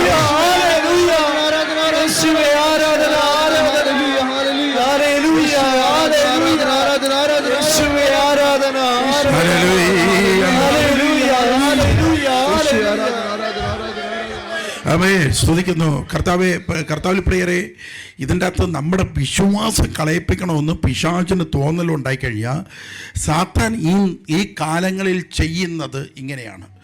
സാത്താൻ ചെയ്യുന്ന ഒരു കാര്യം എന്ന് പറയുന്നത്, സാത്താൻ സത്യസുവിശേഷകരെക്ക് ബദലായി എന്ന് പറഞ്ഞാൽ സത്യസുവിശേഷകരുണ്ട്, എല്ലാ സുവിശേഷകരും ബലഹീനരാണ്. ഞാനത് ആരും അമാനുഷിക ശക്തിയിലൊന്നും ആർക്കും ചിലവർക്ക് സങ്കടം കൂടുതലാണ്, ചിലവർക്ക് ദേഷ്യം കൂടുതലാണ്, ചിലവർക്ക് പിണക്കം കൂടുതലാണ്, ചിലവർക്ക് എന്തെങ്കിലും രോഗമുണ്ടായിരിക്കും. ഇങ്ങനെ പലതരത്തിൽ സുവിശേഷകരെല്ലാം ഒരു സൈഡിൽ അവർ വീക്കായിരിക്കും. ഞാൻ അതല്ല ഉദ്ദേശിക്കുന്നത്, ഞാൻ ഡോക്ടറിൻ്റെ കാര്യമാണ് ഉദ്ദേശിക്കുന്നത്. അവരുടെ പ്രബോധനം, അവരുടെ പഠനങ്ങൾ, അതാണ് ഉദ്ദേശിക്കുന്നത്. അവർ നിൽക്കുന്നത്, ഞാൻ ഉൾപ്പെടെ നിൽക്കുന്നത് കൃപയാലാണ്. അല്ലെങ്കിൽ ഇവിടെ ഈ സ്റ്റേജിലൊന്നും കയറാനുള്ള യോഗ്യതയില്ല, അല്ലെങ്കിൽ രോഗശാന്തിയുള്ള യോഗ്യതയില്ല, കൃപയാലാണ് നിൽക്കുന്നത്. അപ്പോൾ നമ്മൾ മനസ്സിലാക്കിക്കൊള്ളുക, സത്യസുവിശേഷകർ, പക്ഷെ അവർ പ്രസംഗിക്കുന്നത് സത്യമായിരിക്കും, അവർ പ്രീച്ച് ചെയ്യുന്നത് കറക്റ്റായിരിക്കും, അവരുടെ ജീവിതം കറക്റ്റായിരിക്കും. വളരെ ശ്രദ്ധിക്കുക. ഇതിന് ബദലായി ഒരു 5 സത്യസുവിശേഷകർ ഇറങ്ങിയാൽ 50 വ്യാജ സുവിശേഷകരെ സാത്താൻ ഇറക്കും. നമുക്ക് പറഞ്ഞ് മനസ്സിലാകുന്നുണ്ടോ? 5 എണ്ണത്തിന് 10 മടങ്ങ് വെച്ച് സാത്താൻ അവർക്ക് ഓർഡർ കൊടുത്ത് ഇറങ്ങാൻ പറയും. അതാണ് വ്യാജ സുവിശേഷകരെ ഇറക്കും. എന്നിട്ട് ഈ വ്യാജ സുവിശേഷകരെ കൊണ്ട് ഭാഷാപരങ്ങൾ, എന്തെങ്കിലുമൊക്കെ കോപ്രായങ്ങൾ കാണിപ്പിച്ച് അത് ഈ സുവിശേഷ മേഖലയെ അവഹേളനമാക്കി മാറ്റും. അപ്പോൾ സാധാരണ കോളേജിൽ പഠിക്കുന്ന കുട്ടികൾ നോക്കിയിട്ട്, എന്ത് വൃത്തികെട്ടവന്മാർ, നാട്ടുകാരെ കൊണ്ട് പറയിപ്പിക്കാൻ, ഇങ്ങനെ പറയിപ്പിക്കുന്ന തലം ഒരുക്കുന്നത് ഈ അന്ധകാര ശക്തിയാണ്. വ്യാജ സുവിശേഷകരെ ഇറക്കും. കാരണം അവർ ക്വാളിഫൈഡ് ആയിരിക്കത്തില്ല, അവർക്ക് ജീസസുമായിട്ടുള്ള അനുഭവങ്ങൾ അവർക്ക് കുറവാണ്. അവർക്ക് ആകെ ഉള്ളതെന്ന് പറഞ്ഞാൽ ബുദ്ധി കൊണ്ട് ബൈബിൾ നോക്കി മനസ്സിലാക്കി പ്രീച്ച് ചെയ്യാനുള്ള കഴിവാണ്. പക്ഷേ അവരിൽ ഈ ഇത് കാണത്തില്ല, എന്ന് പറഞ്ഞാൽ അനുഭവം കാണത്തില്ല ജീസസുമായിട്ടുള്ള. പക്ഷെ നല്ല സുവിശേഷകർ എല്ലായിടവും ഉണ്ട്. ആ സഭയിലും നല്ല സുവിശേഷകർ ഉണ്ടെന്ന് ഈ സമയത്ത് ഓർക്കണം. അതിൽ 5 പേര് നല്ലതിറങ്ങുമ്പോൾ അവരെ കൂടെ നശിപ്പിക്കാൻ എത്ര പേരെ ഇറക്കും? 50 പേരെ ഇറക്കും. ഹല്ലേലൂയ. ഒരു പ്രെയർ ഗ്രൂപ്പ് നിങ്ങൾ ഇട്ട് കഴിഞ്ഞാൽ നോക്കണേ, നിങ്ങളിൽ 3 പേര് നല്ലതാണെങ്കിൽ ബാക്കി 15 പേര് എഗെയിൻസ്റ്റ് ആയിട്ട് നിന്നിട്ട് അവരുടെ വ്യാജത്തെ പുറത്തു കൊണ്ടുവരാൻ അവർ ശ്രമിക്കുമ്പോൾ നിങ്ങൾ അറിയണം ഇത് സാത്താൻ ഇറക്കിയതാണെന്ന്. ഇവിടെയാണ് നമ്മൾ പരാജയപ്പെടുന്നത്. ഇവിടെ നമ്മുടെ വളർന്ന തലമുറ പറയും, എല്ലാം കള്ളന്മാർ, എല്ലാം അത്, എല്ലാം മോശം, ഇങ്ങനെ പറയാൻ അവരെ കൊണ്ടിടയാക്കും. അതാണ് എൻ്റെ കാര്യം. അവിടെയാണ് സാത്താൻ ജയിക്കുന്നത്. യേശുവേ ആരാധന, യേശുവേ ആരാധന, ഹല്ലേലൂയ. ഇപ്പോൾ വചനം, പ്രസംഗം, ധ്യാനം ഈ കർത്താവ് അയക്കുന്ന സുവിശേഷകർ നടത്തുന്നത് പോലെ സാത്താൻ പ്രേരിപ്പിച്ച് സുവിശേഷ വേലയ്ക്ക് ഇറങ്ങിയ അവരും നടത്തും. അവരും പ്രസംഗം നടത്തും, അവരും ഈ പറയുന്ന കണക്കുള്ള എല്ലാ കാര്യങ്ങളും നടത്തും. ഇപ്പം നമ്മൾ നല്ലതാണോ പന്നലാണോ സാത്താൻ ഇറക്കിയതാണോ ദൈവം ഇറക്കിയതാണോ ഇതൊക്കെ നമുക്ക് പോലും നമ്മളെ തിരിച്ചറിയാൻ അറിയത്തില്ല. ആരാണ് നല്ലത്, ആരാണ് കറക്റ്റ് എന്ന് വിധിക്കുന്നത് ദൈവമാണ്. ഹല്ലേലൂയ. അല്ലെ നമ്മൾ നല്ലതും അവർ പന്നലും എന്ന അർത്ഥത്തിലല്ല ഞാൻ പറയുന്നത്. ഞാൻ പറയുന്നത് നമ്മൾ ഉൾപ്പെടെ ഇത് ദൈവത്തിൻ്റെ ഗ്രൂപ്പാണോ, ഇത് ദൈവ നിശ്ചയമുള്ള ഗ്രൂപ്പാണോ എന്ന് വിധിക്കേണ്ടത് ദൈവമാണ്, നമ്മൾ പോലുമല്ല. 2 കൊരിന്തോസ് 11:13 മുതൽ 15 വരെയുള്ള വാക്യങ്ങൾ 2 കൊരിന്തോസ് എല്ലാവരും എടുത്തൊന്ന് വായിക്കാമോ? അത്തരക്കാർ കപടനാട്യക്കാരായ അപ്പോസ്തലന്മാരും വഞ്ചകരായ ജോലിക്കാരും ഉണ്ടോ, ക്രിസ്തുവിന്റെ അപ്പോസ്തലന്മാരായി വ്യാജ വേഷം ധരിച്ചവരുമാണ്. ഉണ്ടോ, ഇത് അവസാന കാലത്ത് വരുന്നവരാ. ഒന്ന്, ഇവർ അപ്പോസ്തലന്മാരാണ്. അപ്പോസ്തലന്മാർ എന്ന് പറഞ്ഞാൽ ഒരു സഭയുടെ ലീഡറാണെന്നുള്ള അർത്ഥം.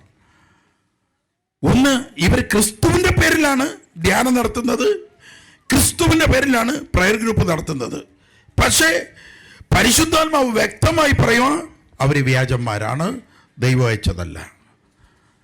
കണ്ടോ, സൂക്ഷിക്കണം. കണ്ടോ, നമ്മളെ തന്നെ ചെക്ക് ചെയ്തേ പറ്റത്തുള്ളൂ. അവരെ ദൈവം അയച്ചതല്ല, അവരൊരിക്കലും ദൈവത്തിൻ്റെതല്ല, അവര് വ്യാജമാണ്, സാത്താനാണ് അവരെ ഇറക്കിയിരിക്കുന്നത്. പക്ഷെ ആ സുവിശേഷകരെ നമുക്ക് എങ്ങനെ തിരിച്ചറിയാമെന്നറിയോ? ഒരിക്കലും യേശുവിലേക്ക് അടുപ്പിക്കത്തില്ല. ഇങ്ങനെയാണ് തിരിച്ചറിയാനുള്ള വഴി. ഒന്നെങ്കിൽ യേശുവിന് താഴെയുള്ള ഏതെങ്കിലും വിശുദ്ധരോട്, അല്ലെങ്കിൽ ഏതെങ്കിലും കുരിശിനോട്, അല്ലെങ്കിൽ ആ പ്രസംഗികനോട് അടുപ്പിക്കും. 2 കൊരിന്തോസ് 11:13 നമ്മൾ വായിച്ചത്. ഒന്നും കൂടെ വായിക്കാം നമുക്കിന്ന്. അത്തരക്കാർ കപടനാട്യക്കാരായ അപ്പോസ്തലന്മാരും വഞ്ചകരായ ജോലിക്കാരും ക്രിസ്തുവിന്റെ അപ്പോസ്തലന്മാരുമായി വ്യാജവേഷം ധരിച്ചവരുമാണ്. അത്ഭുതപ്പെടേണ്ട, പിശാച് പോലും പ്രഭാപൂർണനായ ദേവദൂതനായി വേഷം കെട്ടാറുണ്ടല്ലോ. അതിനാൽ അവന്റെ ശുശ്രൂഷകരും നീതിയുടെ ശുശ്രൂഷകരായി വേഷം കെട്ടുന്നതിൽ ശ്രദ്ധിക്കേണ്ടത്. ആ പോയിന്റ് ശ്രദ്ധിച്ചോ. അവന്റെ ശുശ്രൂഷകർ ആരുടെയാണ്? പിശാചിന്റെ ശുശ്രൂഷകർ. അവര് വന്നിട്ട് ഏത് ശുശ്രൂഷകരായി മാറും? നീതിയുടെ ഒരു എന്തും കാണിക്കും. ബന്ധനമോചന ശുശ്രൂഷ, എന്തും രോഗശാന്തി ശുശ്രൂഷ, എന്തും അവർക്കും ചെയ്യാൻ പറ്റും. അതുകൊണ്ട് നമ്മൾ പേടിക്കണം പ്രിയപ്പെട്ടവരെ. നമ്മൾ നയിക്കുന്നത് ആരിലൂടെയാണെന്ന് നമ്മൾ ചെക്ക് ചെയ്തുകൊണ്ടേയിരിക്കണം. അപ്പം അവരും അങ്ങനെ ചെയ്യും. ഇനിയത്തെ പോയിന്റ് വായിച്ചോ. ഇന്നത്തെ പോയിന്റ് വായിക്കണേ. ഇപ്പം വായിച്ച പോയിന്റ് പ്ലീസ് എല്ലാവരും ഒന്ന് വായിച്ചേ. മൊബൈലിൽ ബൈബിൾ ഉണ്ടെങ്കിൽ മൊബൈലിലെ ബൈബിൾ എടുത്തിട്ട് അതിൽ ഡൗൺലോഡ് ചെയ്ത് വെച്ചിട്ടുണ്ടെങ്കിൽ അതെങ്കിലും എടുത്തിട്ട്, അല്ലെങ്കിൽ ഇല്ലെങ്കിൽ ഇപ്പം തന്നെ ഡൗൺലോഡ് ചെയ്യുക. എന്നാലും ശരി, നിങ്ങൾ ബൈബിൾ വായിക്കണം. ശരി, വായിച്ച സമൂഹം ഉറക്കെ ഒന്ന് വായിക്കാമോ? അതിനാൽ അവന്റെ ശുശ്രൂഷകരും നീതിയുടെ ശുശ്രൂഷകരായി വേഷം കെട്ടുന്നെങ്കിൽ അതിൽ എന്തത്ഭുതം, എന്തത്ഭുതം. അവരുടെ പരിണാമം അവരുടെ പ്രവൃത്തികൾക്ക് അനുസൃതമായിരിക്കും. ഇങ്ങനെയാണ് നമ്മൾ ചെക്ക് ചെയ്യേണ്ടത്. അവരുടെ പ്രവൃത്തികൾക്കനുസൃതമായി അവരുടെ അവസാനം. ഹല്ലേലൂയ. ഇവിടെ പറയുവാണ്, അധികം നാളത് മുന്നോട്ട് പോയി ഞാൻ സമ്മതിക്കത്തില്ല, അത് ചിന്ന ഭിന്നമായി പോകും. സകലത്ത് തീരും. എത്ര ഗ്രൂപ്പ്, എത്ര ബ്രദർമാർ തീർന്നെന്നറിയാം. എത്ര എനിക്ക് ഒരുപാട് ബ്രദർമാരെ അറിയാം. ജ്വലിച്ച് നിന്ന ബ്രദർമാർ തറയിപ്പോയി. ജ്വലിച്ച് നിന്നത്. ചിലവരൊക്കെ കത്തി നിൽക്കുന്ന ബ്രദർമാരുണ്ടായിരുന്നു. ഞാനിവിടെ 2002, 2003 വരുമ്പോൾ ജ്വലിച്ച് നിൽക്കുന്നവരുണ്ടായിരുന്നു. എല്ലാം പോയി. ഒന്നുമില്ല. എവിടാന്ന് നോക്കിയാൽ ഇല്ല, അവർ കളഞ്ഞിട്ട് പോയി. അവർക്കൊക്കെ സ്ഥാനങ്ങളുള്ളപ്പോഴായിരുന്നു ഭക്തി. സ്ഥാനം നഷ്ടപ്പെട്ട് കഴിഞ്ഞാൽ ഭക്തിയില്ല. അതുകൊണ്ടാണ് ഞാൻ പ്രിയപ്പെട്ടവരെ നിങ്ങളുടെ അടുത്ത് പറയുന്നത്, സ്ഥാനത്തിലല്ല പരിശുദ്ധാത്മാവ്. ഇവിടെ ചങ്കിൽ വരണം, ഞാൻ യേശുവിൻ്റെ ശിഷ്യനാണെന്ന്. ആ ചങ്കിൽ വന്ന ഒരു നിപ്പ് നമ്മൾ നിൽക്കും. ഹല്ലേലൂയ. ഇവിടെയാണ് നമുക്ക് വരേണ്ടത്. യേശുവേ ആരാധന. ദൈവത്തെ സ്തുതിക്കാം നമുക്ക് എല്ലാവരും. എത്ര പേർ? യേശുവേ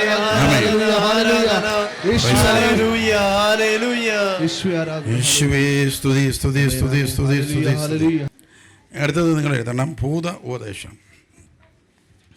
ഹല്ലേലൂയ. നമ്മൾ ഇതിൽ നിന്നൊന്ന് ഈ എടുക്കുന്ന ക്ലാസ്സിൽ നിന്ന് നിങ്ങളൊന്ന് ശ്രദ്ധിച്ചിട്ട് നിങ്ങൾ തന്നെ പോയിരുന്ന് ധ്യാനിക്കണം. ധ്യാനിച്ചു കഴിഞ്ഞാൽ നിങ്ങളിങ്ങനെ അങ്ങ് സ്വീകരിച്ചാൽ മതി. എന്നെ ദൈവം ഏൽപ്പിച്ചത് ഒരു കമ്മ്യൂണിറ്റി വഴിയൊന്നുമല്ല, എന്നെ നേരിട്ട് ഏൽപ്പിച്ചിരിക്കുവാണ്. ഇത് നിങ്ങളിവിടെ ഇരിക്കുന്ന സഹോദരിമാരും സഹോദരന്മാരും അങ്ങ് ഏറ്റെടുത്താൽ നിങ്ങളുടെ ഈ തന്ന അനുഭവം, നിങ്ങളുടെ ഈ അറിവും വെച്ച് ഒരുപാട് ആൾക്കാരെ നിങ്ങൾക്ക് നേടാൻ പറ്റും കേട്ടോ. ഇത് ചുമ്മാ ഡെയിലി റൊട്ടീനാണ്. ഇന്നലെ കണ്ടത് ഇന്നും, മെനഞ്ഞാന്ന് കണ്ടത് ഇന്നും. അവിടെ അതിനല്ല ദൈവം നിങ്ങളെ തിരഞ്ഞെടുത്തിരിക്കുന്നത് എന്ന് ഓർത്തുകൊള്ളുക. നിങ്ങളുടെ പരിണാമം ദൈവം നോക്കിക്കോളും. നിങ്ങൾക്ക് വ്യാജവേഷത്തിന്റെ ആത്മാവ് വരുത്തില്ലെന്ന് ഞാൻ ഉറപ്പ് പറയുന്നു. യേശുവിനെ രക്ഷകനും നാഥനുമായി സ്വീകരിച്ച് അവന് വേണ്ടി ഇറങ്ങാമെന്ന തീരുമാനമെടുത്താൽ ഒരിക്കലും വ്യാജാത്മാവ് നിങ്ങളിൽ വരികയില്ല. ശക്തമായിട്ട് നിങ്ങൾ വിശ്വസിക്കുക. ഹല്ലേലൂയ. യേശുവേ ആരാധന. അപ്പൊ എന്താണ് ഭൂത ഉപദേശം എന്ന് പറയുന്നത്? എന്താണ് ബൈബിളിൽ പറയുന്ന ഭൂത ഉപദേശം എന്ന് പറയുന്നത്? അത് ഡോക്ട്രിൻ ഓഫ് ഡെവിൾ എന്നാണ് അതിനെ നമ്മൾ കണക്കൂട്ടേണ്ടത്. എന്ന് പറഞ്ഞാൽ കള്ള ഉപദേശം പറയുവല്ല, സാത്താൻ്റെ ഡോക്ട്രിൻ നമ്മളെ പഠിപ്പിക്കുന്നതാണ്. കള്ള ഉപദേശം എന്നല്ല അതിനർത്ഥം. സാത്താൻ്റെ ഡോക്ട്രിനുണ്ട്, സാത്താൻ ഒരു ശാസ്ത്രമുണ്ട്, സാത്താൻ ഒരു പ്രിൻസിപ്പിളുണ്ട്, ഒരു തത്വങ്ങളുണ്ട്. അത് നമ്മളെ പഠിപ്പിക്കുന്നതാണ് വ്യാജ ഉപദേശം എന്നല്ല, ഭൂത ഉപദേശം എന്നതിനെ പറയുന്നത്. അത് ഭൂത ഉപദേശമാണത്. യേശുവേ ആരാധന. ഞാൻ നിൽക്കുന്നത് ഇപ്പോൾ നമുക്കറിയാം യഹോവ. ഇപ്പോൾ സോഷ്യൽ മീഡിയയിൽ നമ്മൾ കേട്ടില്ലേ, യഹോവ സാത്താനാണ്, ഗോത്ര ദൈവമാണ് എന്നൊക്കെ പറഞ്ഞുകൊണ്ട് പലരും പല പള്ളിയിലും അത് വിശ്വാസമായി. ഇയാളൊരു ബിഷപ്പിരുന്ന് പ്രസംഗിക്കുന്നുണ്ട് യഹോവ നമുക്കില്ല എന്ന് പറഞ്ഞുകൊണ്ട്. എന്താ കാരണം? അവസാന കാലത്ത് ഭൂത ഉപദേശവുമായി ജനങ്ങൾ രംഗത്തിറങ്ങും. എന്നിട്ട് അവർക്ക് ഡോക്ട്രിനുണ്ട്, വചനം വെച്ചാണ് അവർ വ്യാഖ്യാനിക്കുന്നത്. എത്ര പേരാണെന്നറിയോ? യഹോവ അല്ലാതെ യേശു പോലും യാഹ്വേ അംഗീകരിച്ചതാണ്. അബ്രാമിൻ്റെ ദൈവമാണ് എൻ്റെ ദൈവം എന്ന് പറയുന്നുണ്ട് യേശു. പക്ഷേ ഈ അബ്രാമിൻ്റെ ദൈവം പിശാചാണെന്ന് പറയുമ്പോൾ യേശു ആരായി? ഇതാരും മനസ്സിലാക്കുന്നില്ല. വളഞ്ഞ വഴിയിലൂടെ തിന്മയുടെ ഉപദേശം പഠിപ്പിക്കുവാണ്. ഈ കുട്ടികൾ കാണുന്നത് മൊത്തം സോഷ്യൽ മീഡിയ ആണ്. സോഷ്യൽ മീഡിയയിൽ കുട്ടികൾ കാണുന്ന ഏതാണ്? തിന്മയുടെ ഉപദേശമാണ്. അങ്ങനെയാണ് നമ്മുടെ കുട്ടികൾ ബന്ധനത്തിലാകുന്നത്. ഹല്ലേലൂയ. യേശുവേ ആരാധന. ഉണ്ടോ? നമുക്കിത് അഴിക്കണം പ്രിയപ്പെട്ടവരെ, ഇത് അഴിച്ചു കളയണം. നമുക്ക് എത്ര കുഞ്ഞുങ്ങൾക്കാണെന്നറിയോ മെൻ്റലി പ്രോബ്ലം? കേരളത്തിലായാലും നമ്മൾ വിദേശ രാജ്യത്തിൽ ചെല്ലുമ്പോൾ മാതാപിതാക്കൾക്ക് രാത്രി കിടന്ന ഉറക്കമില്ല. ഒരു മോള് മെൻ്റലി പ്രോബ്ലം. അങ്ങനെയാണ് എത്ര പ്രശ്നങ്ങളെന്നറിയോ. അടുത്ത ഒരു വീട്ടിൽ ചെന്നപ്പം ആ മാതാപിതാക്കൾ പറയുവാണ്, എൻ്റെ ബ്രദറെ ഇഷ്ടംപോലെ സമ്പത്തുണ്ട്, ഞങ്ങൾക്ക് വയ്യ, ഞങ്ങൾക്ക് താങ്ങാൻ വയ്യ, സങ്കടക്കാരനോ എനിക്ക് വയ്യ, എൻ്റെ മോളെ ഒന്ന് രക്ഷപ്പെടുത്തി താന്ന് പറഞ്ഞുകൊണ്ട്. ഞാൻ പറഞ്ഞു, നിങ്ങൾ യേശുവിനെ അറിയുമോ?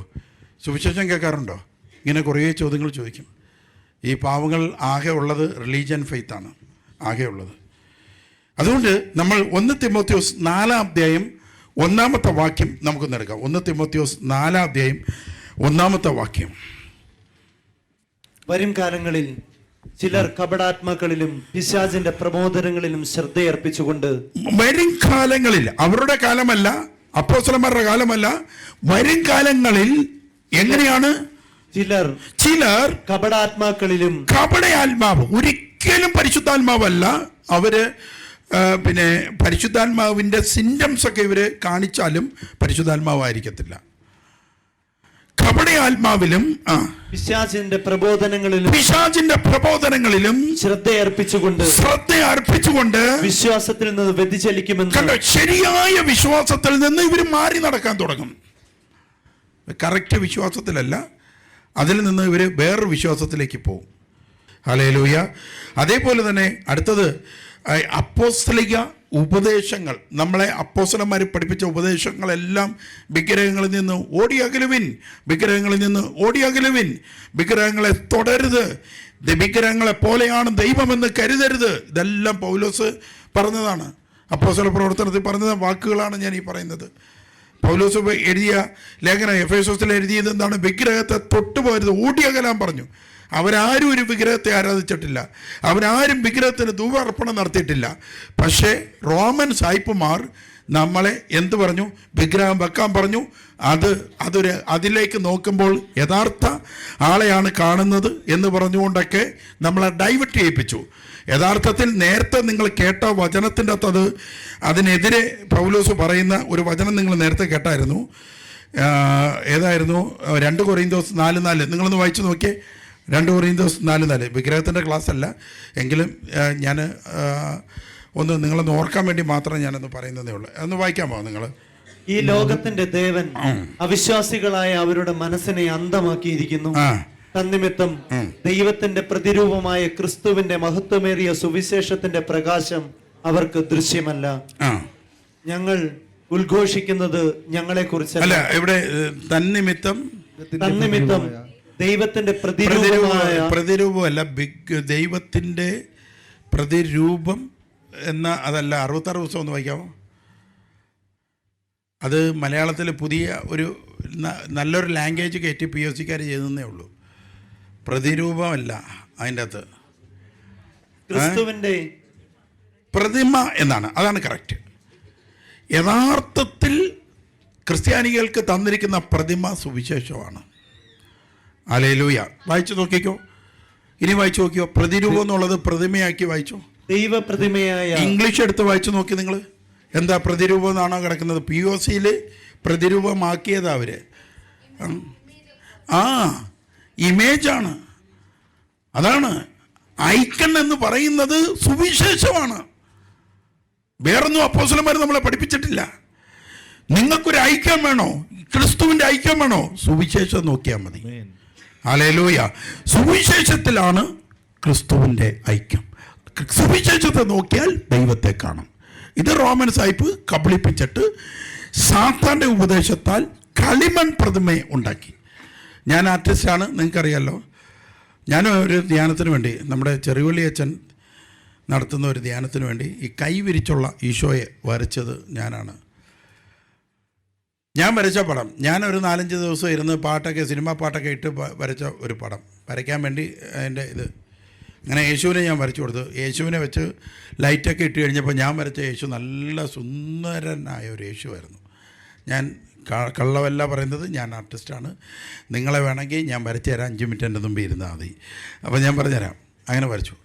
ഞാനിങ്ങനെ നോക്കിക്കൊണ്ടിരിക്കുമ്പോൾ കാണാം, ധ്യാനം കഴിഞ്ഞിട്ട് ഞാൻ വരച്ച എൻ്റെ യേശുവിനെ കാണാൻ എന്ത് രസമാണെന്നറിയോ. ഞാനിങ്ങനെ ഏറ്റവും ബാക്ക് ചെയ്യുന്നതുകൊണ്ട് ഇങ്ങനെ നോക്കിക്കൊണ്ടിരിക്കുക സ്റ്റേജിൽ. ധ്യാനം കഴിഞ്ഞ് നോക്കിയപ്പം ക്യൂ ആയിട്ട് നിന്ന് ആ സ്റ്റേജിൽ കയറി ഞാൻ വരച്ച യേശുവിനെ എല്ലാവരും ഉമ്മ വെക്കുന്നു, കെട്ടിപ്പിടിക്കുന്നു, ഇതൊക്കെ ചെയ്യുന്നു. അന്ന് എൻ്റെ മനസ്സിൽ നൊമ്പരം ഉണ്ടായി. ഇത് ഞാൻ വരച്ച യേശു അല്ലേ? ഈ ജനം നോക്ക് എന്ത് മണ്ടന. എനിക്കതിനെ പോയി തൊടാൻ പറ്റുന്നില്ല, എനിക്കതിനെ ഉമ്മ വെക്കാൻ പറ്റുന്നില്ല. ചെറിയവള്ളച്ചൻ അഞ്ചൽ ചണ്ണപ്പേട്ടയിൽ നടത്തിയ ധ്യാനത്തിന് ഞാനാണ് വരച്ചത്, ഡ്രോയിങ് ചെയ്തത്. ഞാൻ യേശുവിനെ വരയ്ക്കുന്ന എനിക്കിതിനോടൊക്കെ ഇതായി മാറി. പിന്നെ ബൈബിൾ പഠിച്ച സമയത്ത് എനിക്ക് മനസ്സിലായി ഈ വിഗ്രഹത്തെ തൊട്ടാൽ അപകടമാണെന്ന് എനിക്ക് മനസ്സിലായി. യേശുവേ ആരാധന. യഥാർത്ഥ യേശുവിൻ്റെ ഇമേജ് എന്ന് പറയുന്നത് സുവിശേഷമാണ്. ഇത് അപ്പോസ്തലന്മാർ പഠിപ്പിച്ച എന്ന കാര്യമാണ് കേട്ടോ. അതുകൊണ്ടാണ് അവരാരും യേശുവിൻ്റെ ഇമേജ് വെക്കാഞ്ഞത്. അപ്പോൾ അതുകൊണ്ടാണ് ഫിലിപ്പി 1:9 പറയുന്നുണ്ട്, സ്നേഹം നമ്മളിൽ ക്രിസ്തുവിനോടുള്ള സ്നേഹം വർദ്ധിക്കുന്നതോടൊപ്പം നമുക്ക് വിവേകം വർദ്ധിക്കണം. ക്രിസ്തുവിനോട് സ്നേഹം വർദ്ധിക്കുന്നതിനോടൊപ്പം നമുക്ക് വിവേകം വർദ്ധിക്കണം. ഹല്ലേലൂയ. ഇതാണ് പറയുന്നത്. അതുകൊണ്ട് അപ്പോസ്തലന്മാർ പഠിപ്പിച്ച ഉപദേശം തെറ്റിച്ചുകൊണ്ട് അവസാന നാളുകളിൽ ആൾക്കാർ വരുമെന്ന് അപ്പോസ്തല പ്രവർത്തനത്തിൽ 20:30 പറയുന്നുണ്ട്. ആക്ട്സ് 20:30 അതിൽ പറയുകയാണ്, ഞങ്ങൾ പഠിപ്പിച്ചതിനെ ബിരുദമായി പഠിപ്പിച്ചുകൊണ്ട്. അതാണ്. ഒന്ന് വായിക്കാമോ നിങ്ങളൊന്ന്? ശിഷ്യരെ ആകർഷിച്ച് തങ്ങളുടെ പിന്നാലെ കൊണ്ടുപോകുവാൻ വേണ്ടി സത്യത്തെ വളച്ചൊടിച്ച് പ്രസംഗിക്കുന്നവർ നിങ്ങളുടെ ഇടയിൽ തന്നെ ഉണ്ടാകും. സത്യം യേശു പഠിപ്പിച്ചതാണ്, അപ്പോസ്തലന്മാർ പഠിപ്പിച്ചതാണ് സത്യം. അതിനെ വളച്ചൊടിക്കും. അതിനെ വളച്ചൊടിച്ചിട്ട് പ്രസംഗിക്കുന്നവർ കടന്നു വരും. ഇതെല്ലാം ഞാൻ പറയുന്നത് പ്രസംഗത്തെക്കുറിച്ചും ഇന്നത്തെ കാലത്ത് വെളിപ്പെട്ട അനാവശ്യമായ ഈ ഡോക്ട്രിൻ ഉണ്ട്, അതിനെക്കുറിച്ചാണ് ഞാൻ പറയുന്നത്. അതാണ് നമ്മുടെ സ്പിരിച്വൽ ബോഡിയെ ഇല്ലാതാക്കി നമ്മളെ നിരീശ്വരവാദിയാക്കി അവസാനം അത് മാറ്റും. നമുക്ക് വിശ്വാസം കാണത്തില്ല, ക്രിസ്തീയ സമൂഹത്തോട് തന്നെ നമുക്ക് വെറുപ്പുണ്ടാവും, വിശ്വാസം നഷ്ടപ്പെട്ടു പോകും. അത് കഴിയുമ്പോൾ എന്താണ് പറയുന്നത്? വായിച്ചേ. ശിഷ്യന്മാരെ തങ്ങളുടെ പിന്നാലെ വലിച്ചു കളവാനായി വിപരീതോപദേശം പ്രസ്താവിക്കുന്ന പുരുഷന്മാർ നിങ്ങളുടെ ഇടയിൽ നിന്നും എഴുന്നേൽക്കും. കണ്ടോ, ഈ സഭയിൽ നിന്ന് തന്നെ എഴുന്നേൽക്കും. സഭയ്ക്കകത്ത് നിന്ന് തന്നെ വിപരീത ഉപദേശം പഠിപ്പിക്കുന്നവർ എഴുന്നേൽക്കും. ഒരിടത്തൊരു ബന്ധനം ഒഴിക്കുന്ന ഒരു ടീം, അവർ ഈ പിശാച് ബാധിതൻ്റെ തലയിൽ കൈ വെച്ചിട്ട് മാതാവിൻ്റെ നാമത്തിൽ പറയുന്നു, പോ പിശാചേ എന്ന് പറയുക. എന്നാലോചിച്ച് നോക്കുക. അപ്പോൾ യേശുവിൽ നിന്നുള്ള സകലതും എടുത്തങ്ങ് മാറ്റുക. യേശുവിൻ്റെ നാമം അവർക്ക് പറയാൻ പറ്റുന്നില്ല, ഇച്ചീച്ചിയാണ്. യേശുവിൻ്റെ നാമം പറയുന്നത് ഇച്ചീച്ചിയാണ്, എല്ലാം മാതാവാണ്. മാതാവിൻ്റെ നാമത്തിൽ പറയുന്നു, പിശാച് പറഞ്ഞു പോടാ എന്ന് പറഞ്ഞു. അതാണ് ആ ലെവലിലേക്ക് മാറി. ഈ ഇതിൽ നിന്ന് തന്നെ എഴുന്നേറ്റ് എന്താക്കി മാറ്റും? അപ്പോസ്തലന്മാർ പഠിപ്പിച്ച സത്യമുണ്ട്, ആ സത്യത്തിൽ നിന്ന് പുറത്തു ചാടും. അവിടെയാണ് നമ്മുടെ തലമുറ, നിങ്ങളുടെ തലമുറ പേഷ്യൻ്റാകും. നിങ്ങളുടെ തലമുറയുടെ അനുഗ്രഹമില്ല, നിങ്ങളുടെ തലമുറ കീഴോട്ട് പോവുകയാണ്. നിങ്ങളുടെ തലമുറയ്ക്ക് രോഗശാന്തിയില്ല, നിങ്ങളുടെ തലമുറയ്ക്ക് സ്വസ്ഥതയില്ല, ഉറക്കം പോലുമില്ല. ഇന്ന് നിങ്ങൾക്കറിയാമോ, ഞങ്ങൾ ഈ കുറച്ച് ധ്യാന ഗുരുക്കന്മാരുടെ മീറ്റിങ്, അതിൻ്റെ അകത്ത് ഫാസ്റ്റേഴ്സ് ഉണ്ട്, പല ധ്യാന ഗുരുക്കന്മാരുണ്ട്. ഞങ്ങൾ കുറേ പേരുണ്ടായിരുന്നു. എക്യുമെനിക്കലായിട്ടുള്ള മീറ്റിങ്ങാണ്. അതിലെല്ലാ പാസ്റ്റേഴ്സും പറയുവാണ്, ചെറുപ്പക്കാരില്ല, കുറച്ച് വയസ്സായ ആൾക്കാർ മാത്രമേ പള്ളിയിൽ വരുന്നുള്ളൂ. അവർ സങ്കടം പറയുക, എല്ലാവരും പൊയ്ക്കൊണ്ടിരിക്കുകയാണെന്ന് പറയാം. അപ്പോൾ ബാക്കി അടുത്ത ആൾ പറയുന്നു, അവിടെ ഇല്ല. അടുത്ത ആൾ പറയുന്നു, പ്രയർ ഗ്രൂപ്പിൽ ആളില്ല, കുറഞ്ഞുകൊണ്ടിരിക്കുക. അപ്പോൾ എൻ്റെ ഊഴം വന്നപ്പോൾ ഞാൻ പറഞ്ഞു, ഞങ്ങൾക്ക് ചെറുപ്പക്കാരുണ്ട്, ഞങ്ങൾക്ക് പ്രയർ ഗ്രൂപ്പിൽ ആളുണ്ട്. ഞങ്ങളുടെ എല്ലാ പാറശാല മുതൽ മംഗലാപുരം വരെ ഞങ്ങൾക്ക് പ്രാർത്ഥനാ ഗ്രൂപ്പുകളുണ്ട്, എല്ലായിടവും നിറഞ്ഞു കവിഞ്ഞ ആളുണ്ട്. അപ്പോൾ അവർ പറഞ്ഞു, എങ്ങനെയാണ് നിങ്ങളെന്താണ് ചെയ്യുന്നതെന്ന് വെച്ചു. ഞാൻ പറഞ്ഞു, ഞങ്ങൾ ചെയ്യുന്നത് എന്താണോ അപ്പോസ്തലന്മാർ പ്രസംഗിച്ചത് അതേ പ്രസംഗിക്കൂ, അതാണ് ഞങ്ങൾ ചെയ്യുന്നത്. നിങ്ങൾ ചെയ്യേണ്ടത്, നിങ്ങൾ സുവിശേഷകരാകണം, നിങ്ങൾ ക്രിസ്തുവിനെ കൊടുക്കണം. നിങ്ങളായിരിക്കുന്ന ജനിച്ച സഭ നിന്ന് മാറരുത്, അതിൽ തന്നെ നിൽക്കണം. നിന്നിട്ട് നിങ്ങൾ പേഴ്സണൽ നിങ്ങൾ സുവിശേഷകരായി മാറണം. ഇതാണ് ഞാൻ അന്നും പ്രസംഗിക്കുമ്പോൾ പറയുന്നത്, ഇതാണ് ഇന്നും പ്രസംഗിക്കുമ്പോൾ അതാ പറയുന്നത്. നിങ്ങൾക്ക് ആഗ്രഹമുണ്ടോ നിങ്ങളുടെ മക്കൾ നിങ്ങളെപ്പോലെ സുവിശേഷകരാകണമെന്ന് ആഗ്രഹമുണ്ടോ? ആഗ്രഹമുണ്ടെങ്കിൽ അവർക്ക് കറക്റ്റ് റൂട്ട് കൊടുക്കുക. ദേശാധിപതി അവരിലേക്ക് കയറാതെ നിങ്ങൾ നോക്കണം. വ്യാജ സുവിശേഷം കയറാതിരിക്കാൻ നിങ്ങൾ ശ്രദ്ധിക്കണം. അപ്പോസ്തലന്മാർ പഠിപ്പിച്ചതിന് വിരുദ്ധമായി ഒരു കാര്യവും നിങ്ങളുടെ കുഞ്ഞുങ്ങളെ കൊണ്ട് നിങ്ങൾ ചെയ്യിപ്പിക്കാതിരുന്നു നോക്ക്. ടെസ്റ്റ് ചെയ്ത് നോക്ക്. വെറും 16 മാസം വരെ ടെസ്റ്റ് ചെയ്യുക. ബ്രദർ പറഞ്ഞതുപോലെ ഒന്ന് നോക്കാം, അവർക്ക് വ്യത്യാസം വരുന്നുണ്ടോ എന്ന് നോക്കുക. അങ്ങനെ ടെസ്റ്റ് ചെയ്ത് വ്യത്യാസം വരുന്നില്ലെങ്കിൽ നിങ്ങൾ പഴയ കണക്ക് ജീവിച്ചോ. അതായത് ഇത്ര വർഷം നിങ്ങൾ ജീവിച്ചിട്ട് വരാത്ത വ്യത്യാസം ഞാൻ ഉറപ്പ് പറയുന്നു 16 മാസം കൊണ്ടുവരും. ഞാൻ വാക്ക് തരികയാണ്. അപ്പോസ്തലന്മാർ ജീവിച്ച, അപ്പോസ്തലന്മാർ വിശ്വസിച്ച അതേ ഉപദേശം പിന്തുടരുക, അപ്പോഴേ അത് സംഭവിക്കത്തുള്ളെന്ന് ഞാൻ പറയുന്നു. യേശുവേരധന. ഹല്ലേലൂയ. അതുകൊണ്ട് നമ്മുടെ ജീവിതത്തിൽ കയറിയ അവിശ്വാസത്തിൻ്റെ സ്പിരിറ്റ് ഇങ്ങനെയാണ് കയറുന്നത്. പല കുട്ടികളെയും നമ്മൾ വിളിക്കുമ്പോൾ, മോനെ നിനക്ക് വിശ്വാസമുണ്ടോ? ഇല്ല. മോനെ നിനക്ക് യേശുവിലോ? കുറവാണ് ബ്രദറെ. ഇങ്ങനെ പറയുന്നൊരവസ്ഥ ഇന്ന് കുട്ടികൾക്കുണ്ട്. ഇപ്പോൾ ദേശാധിപതി വളർന്നുകൊണ്ടിരിക്കുക പുതിയ തലമുറയിൽ. അവരെ രക്ഷിക്കണം. നിങ്ങളുടെ കുഞ്ഞുങ്ങൾ അതിൽ പെട്ടുപോകാതിരിക്കാൻ നിങ്ങൾ എന്തെങ്കിലും ചെയ്തേ പറ്റത്തുള്ളൂ. നിങ്ങളിങ്ങനെ ഇരുന്നാൽ പറ്റത്തില്ല. നിങ്ങളൊന്ന് രംഗത്തിറങ്ങിയേ പറ്റത്തുള്ളൂ. ഹല്ലേലൂയ. അതുകൊണ്ട് നമുക്കെല്ലാവർക്കും എഴുന്നേറ്റ് നിൽക്കാം. ഈ സ്പിരിറ്റിനെ ബഹിഷ്കരിച്ച് നമുക്ക് പ്രാർത്ഥിക്കാം. യേശുവിൻ്റെ നാമത്തിൽ ഞങ്ങൾ പ്രാർത്ഥിക്കുന്നു കർത്താവേ. യേശുവിൻ്റെ നാമത്തിൽ ഇപ്പം എല്ലാവരും നിങ്ങൾ ചെയ്യേണ്ടത് ഇതാണ്. നിങ്ങൾ ചെയ്യേണ്ടത് ഇങ്ങനെയാണ്. നിങ്ങളുടെ ശരീരത്തിലേക്ക് ദൈവാത്മാവിനെ പ്രവേശിപ്പിക്കുക. നിങ്ങളുടെ ശരീരത്തിലേക്ക് ദൈവാത്മാവ് ഇറങ്ങി വരാൻ വേണ്ടി നിങ്ങൾ ശരീരത്തെ വിട്ടുകൊടുക്കുക. ദൈവാത്മാവ് വരുന്നതിന് വേണ്ടി വിട്ടുകൊടുക്കുക. Hallelujah, hallelujah. പ്രാർത്ഥിക്കുക, പ്രാർത്ഥിക്കുക, പ്രാർത്ഥിക്കുക, പ്രാർത്ഥിക്കുക. പ്രാർത്ഥിക്കുക, പ്രാർത്ഥിക്കുക. വെറുതെ നിൽക്കരുത്. നിങ്ങൾ പ്രാർത്ഥിക്കുക. ശക്തിയേറിയ പ്രാർത്ഥന നടക്കട്ടെ.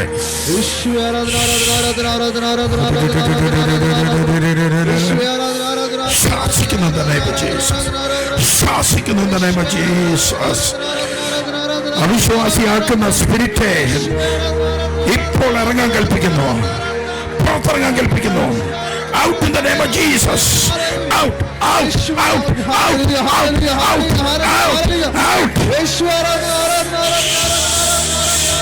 Fire in the name of Jesus. യേശുവിന്റെ നാമത്തിൽ ഞങ്ങൾ പ്രാർത്ഥിക്കുന്നു. Out in the name of Jesus. അവിശ്വാസിയാക്കുന്ന, ക്രിസ്തുവിൽ നിന്ന് അകറ്റാൻ നോക്കുന്ന evil spirit അടിയട്ടെ. അത്ഭുതങ്ങൾ നടക്കട്ടെ. പരിശുദ്ധാത്മാവിനെ റിസീവ് ചെയ്യുക. പരിശുദ്ധാത്മാവിനെ വരാനായി നിങ്ങൾ ഹൃദയം തുറന്നു കൊടുക്കുക, ഓപ്പൺ ആക്കുക, സ്തുതിച്ച് പ്രാർത്ഥിക്കുക.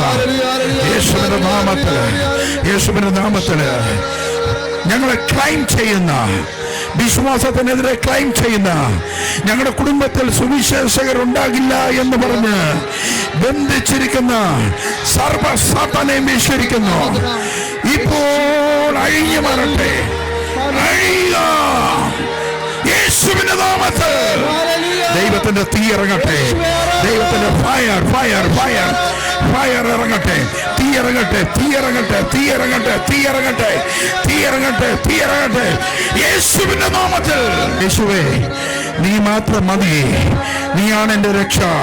ഇത്രയും നാൾ ഞാൻ നിന്നെ കളഞ്ഞു. ഇത്രയും നാൾ നിനക്ക് ഞാൻ മുൻതൂക്കം തന്നില്ല. ഇന്ന് യേശുവേ, നിന്നെ പൂർണ്ണ ഹൃദയത്തോടെ, പൂർണ്ണ ആത്മാവോടെ സ്വീകരിക്കുന്നു. യേശുവിനെ സ്വീകരിക്കുക. ലോകത്തിന്റെ മോഹങ്ങളിൽ നിന്ന്, മറ്റുവിധ വിശ്വാസ കെട്ടുകളിൽ നിന്ന് യേശുവിന് ഇമ്പോർട്ടൻസ് കൊടുക്കുക. യേശുവിനെ വാക്കാലും പ്രവൃത്തിയാലും ഇമ്പോർട്ടൻസ് നിങ്ങൾ കൊടുക്കുക. തീ ഇറങ്ങുന്നു. ദൈവത്തിന്റെ തീ നിങ്ങളുടെ മേലിറങ്ങുക. ദൈവത്തിന്റെ അനുഭവം നിങ്ങളുടെ മേലിറങ്ങുക.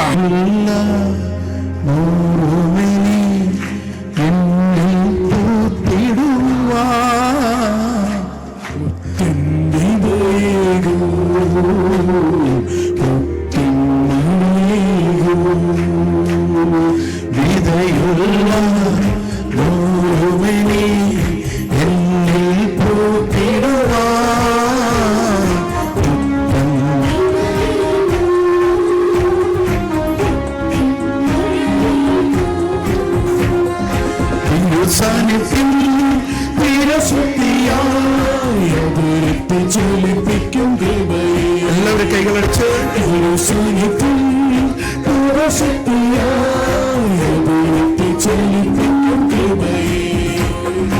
അതുപോൽ കാർമേഘം കാണുന്നില്ലേ, മഴയായി പെയ്യും രാത്രികൾ.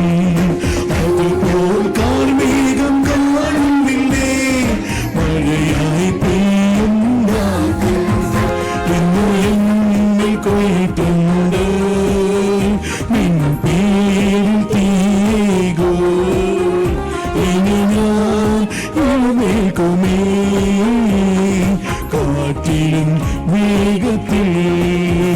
ഇന്നു എന്നിൽ കൊയ്ത്തുണ്ട് നിൻ പേരിൽ തീകോ. ഇനി ഞാൻ എഴുന്നേൽക്കുമേ കാറ്റിലും വേഗത്തിൽ.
ചലിപ്പിക്കും കൃപയേ.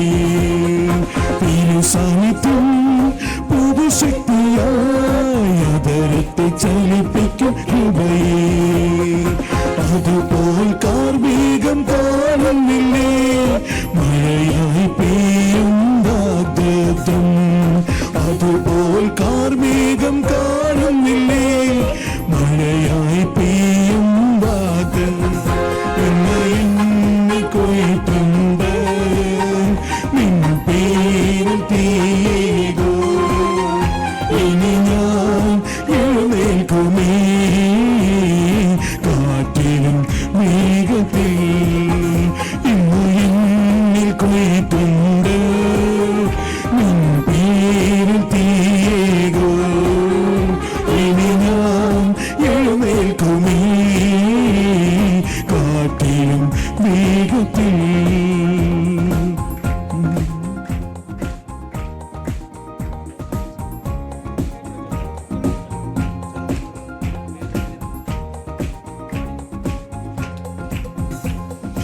ഉണർവേ ഉണർവേ ഉണർവേ അഭിഷേകത്തിൻ ഉണർവേ.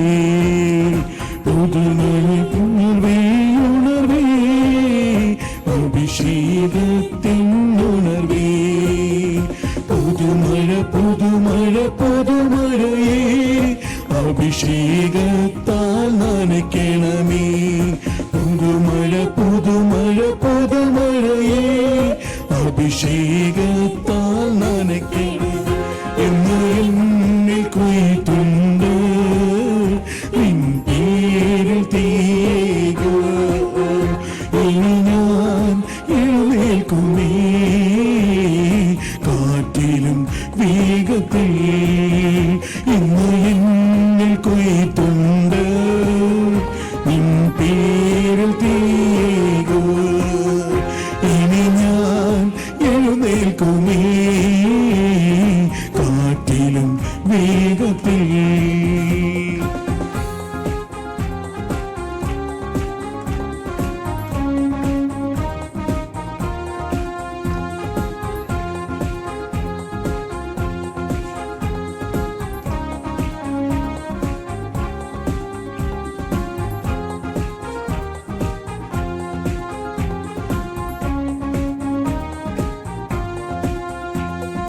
വിതയുള്ള നൂറുമേനി എന്നിൽ പൂത്തിടുവാൻ പുത്തൻ വിതയേകോ.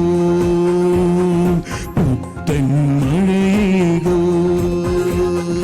വിതയുള്ള നൂറുമേനി എന്നിൽ പൂത്തിടുവാൻ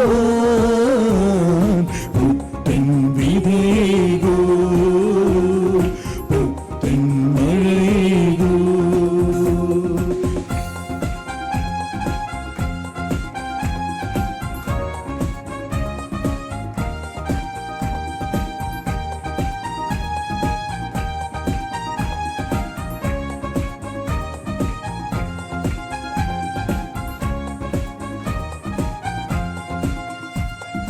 വിതയുള്ള നൂറുമേനി എന്നിൽ പൂത്തിടുവാൻ പുത്തൻ വിതയേകോ.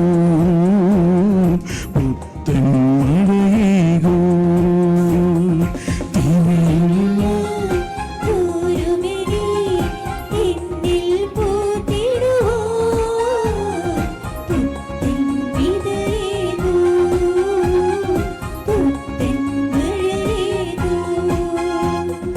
തിരുസാന്നിധ്യം പുതുശക്തിയായി അതരത്തെ ചലിപ്പിക്കും കൃപയേ.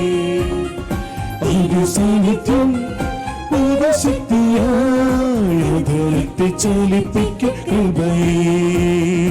അതുപോൽ കാർമേഘം കാണുന്നില്ലേ, മഴയായി പെയ്യും വാഗ്ദത്തം.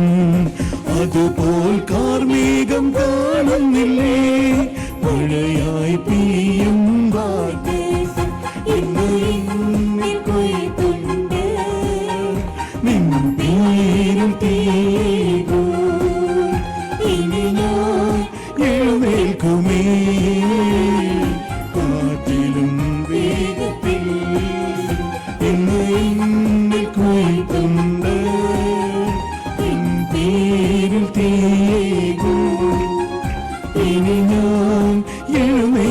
ഉണർവേ കാറ്റിലും വേഗത്തിൽ.